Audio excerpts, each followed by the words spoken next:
Olá pessoal, o meu nome é Joseni, sou graduando do curso de Ciências Biológicas pela Universidade Federal do Piauí e trago para vocês hoje uma aula de Biologia do primeiro ano do ensino médio, com o tema Uma visão geral da biologia, o fenômeno da vida. Os objetivos da nossa aula é mostrar uma visão geral do que a biologia estuda e descrever as características dos seres vivos.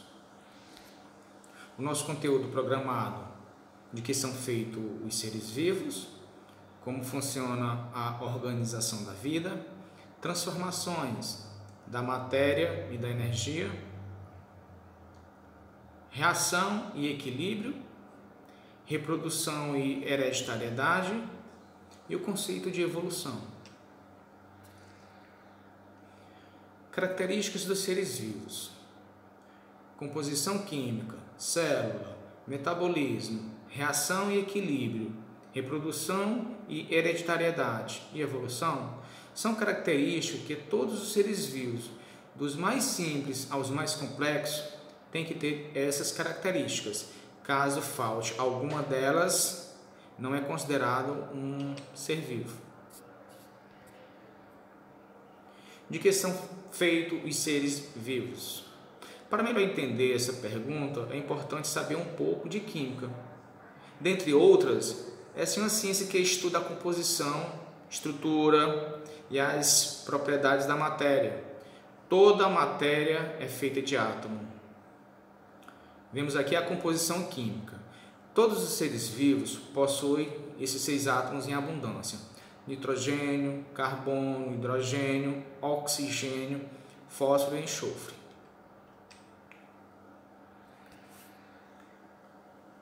Vemos agora a organização da vida. A célula, conhecida como unidade fundamental dos seres vivos, formada da interação de moléculas orgânicas e inorgânicas, as células crescem, são capazes de se nutrir e de se reproduzirem. Não podem ser vistas a olho nu e são classificadas em unicelulares e pluricelulares. A exemplo das unicelulares, nós temos as bactérias e os protozoários. E das pluricelulares, os animais, as plantas,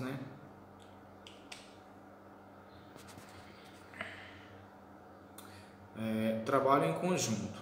Temos aqui uma representação simplificada dos diferentes níveis de organização da matéria. Para entender melhor, vamos aqui um passo a passo. As células se reúnem em grupo, formando os tecidos. Os tecidos, eles podem se reunir formando os órgãos, que se organizam em sistema. Por exemplo, o encéfalo, a medula espinhal e os nervos formam um sistema nervoso. Do mesmo modo, o sistema digestivo é formado por um conjunto de órgãos ligado à nutrição. Um conjunto de sistema forma um organismo. E o corpo, por exemplo, dentre outros, é formado pelo sistema nervoso, digestivo, respiratório, cardiovascular, urinário, genital, muscular e esquelético. Mas a organização dos seres vivos, elas não acabam aqui. Os seres vivos, eles interagem com outros seres e com o ambiente. Assim, indivíduos da mesma espécie se agrupam, formando uma população. Subsequente, uma população mantém relação com populações de outras espécies que habitam o mesmo local, formando uma comunidade. A comunidade, ela influi nos fatores físicos e químicos do meio ambiente em que se encontra. E esses fatores influenciam na comunidade.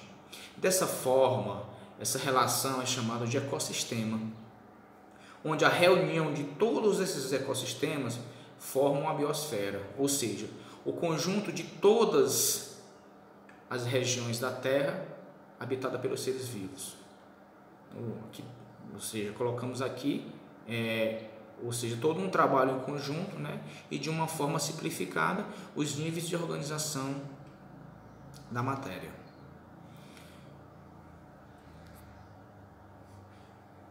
transformação da matéria e da energia. É importante compreender como funcionam as reações químicas, porque é por meio delas que as substâncias retiradas do ambiente se transformam em outras substâncias presentes no organismo, né? Estamos falando da nutrição, para garantir a qualidade de vida dos seres vivos. Esse processo garante ao ser vivo a multiplicação das células no interior do nosso corpo, durante o período de crescimento e também de reconstrução das partes desgastadas, né? Além de matéria, os alimentos fornecem energia para a realização das nossas atividades diárias, né? E temos como fonte de energia, né, temos a principal molécula orgânica, que é a glicose.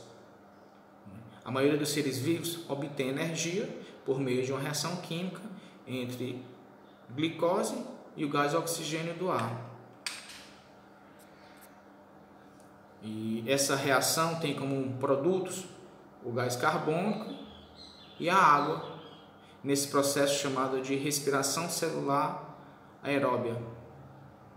A molécula de glicose ela é decomposta e libera energia que é utilizada em todas as atividades do organismo.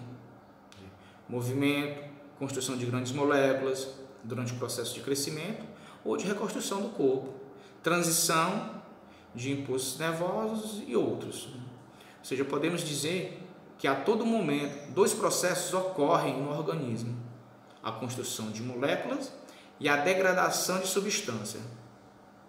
Sobre a construção de moléculas, formadas de partes das moléculas a partir de substâncias mais simples, que é chamado de anabolismo. E a degradação, que é a quebra das substâncias mais complexas em outras mais simples, como a liberação de energia, que chamamos de catabolismo. E o conjunto de transformações químicas do organismo é chamado de metabolismo. Falaremos um pouco agora sobre relação e equilíbrio. Todo ser vivo ele é capaz de reagir a estímulos, né, e modificações do ambiente. Há exemplos dos vegetais. Tem o crescimento do caule em direção à luz, da raiz em direção ao solo, ou seja, são estímulos externos, né? Luz, temperatura, gravidade, né? Há exemplo aqui do tropismo. Já nos animais ocorre a homeostase, que é a capacidade do organismo de manter seu meio interno em certa estabilidade, né? Um exemplo de homeostase é a quantidade de líquidos em nosso corpo. Já percebemos que em dias frios, né, podemos transpirar menos e a urinar mais, o que diminui o volume de água no nosso corpo. E a maior produção de urina é a forma de equilibrar a quantidade de líquido do corpo. Por isso, a importância da homeostase para a manutenção da vida.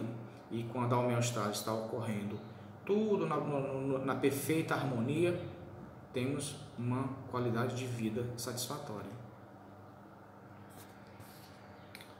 Dando continuidade aqui aos níveis de organização, falaremos agora sobre a reprodução e a hereditariedade. Reprodução assexuada, temos aqui as principais formas de reprodução: reprodução assexuada e reprodução sexuada. Temos aqui uma imagem de uma divisão celular realizada por uma ameba, um organismo unicelular que, ao reproduzir os seus descendentes, recebe cópias iguais de DNA do indivíduo original, sendo geneticamente idêntico. Já na reprodução sexuada, que é a união das células especializadas, denominado gametas, onde o sexo feminino produz a gameta feminino, chamado de óvulo, e o sexo masculino produz a gameta masculino, chamado de espermatozoide. Já no vegetal é chamado de oosfera e anterozoide. Então, no animal, quando ocorre a fecundação, ou seja, a união do espermatozoide, do óvulo forma-se uma nova célula que dará origem a um novo indivíduo. É importante ressaltar que na produção de gametas há um embaralhamento de cromossomos e genes, de modo que cada espermatozoide e cada óvulo tem um conjunto diferente de genes. Por isso, os filhos não são geneticamente iguais, exceto aos gêmeos univitelinos, que são gerados da mesma célula ovo, portanto, são geneticamente iguais.